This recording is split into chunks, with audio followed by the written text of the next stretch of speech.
ایک بار آن حضرت صلی اللہ علیہ وسلم لوگوں میں بیٹھے ہوئے ان سے باتیں کر رہے تھے۔ اتنے میں ایک دیہاتی آپ کے پاس آیا اور پوچھنے لگا کہ قیامت کب آئے گی۔ آپ صلی اللہ علیہ وسلم اپنی گفتگو میں مصروف رہے۔ بعض لوگ جو مجلس میں تھے کہنے لگے آپ صلی اللہ علیہ وسلم نے دیہاتی کی بات سنی لیکن پسند نہیں کی، اور بعض کہنے لگے کہ نہیں بلکہ آپ نے اس کی بات سنی ہی نہیں۔ جب آپ اپنی باتیں پوری کر چکے تو میں سمجھتا ہوں کہ آپ صلی اللہ علیہ وسلم نے یوں فرمایا، وہ قیامت کے بارے میں پوچھنے والا کہاں گیا؟ اس دیہاتی نے کہا حضور میں موجود ہوں۔ آپ نے فرمایا کہ جب امانت ایمانداری دنیا سے اٹھ جائے تو قیامت قائم ہونے کا انتظار کر۔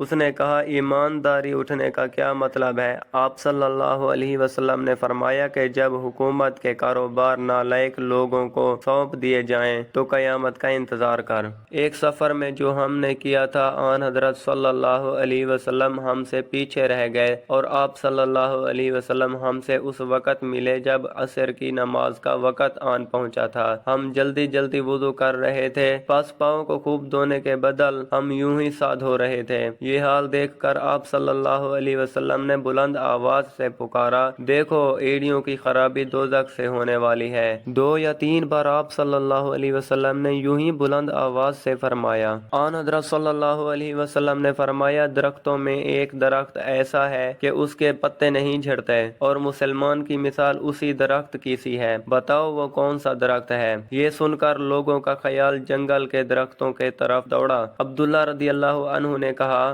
میرے دل میں آیا کہ وہ کھجور کا درخت ہے، مگر میں اپنی کم سنی کی شرم سے نہ بولا۔ آخر صحابہ نے آن حضرت صلی اللہ علیہ وسلم ہی سے پوچھا کہ وہ کون سا درخت ہے؟ آپ نے فرمایا وہ کھجور کا درخت ہے۔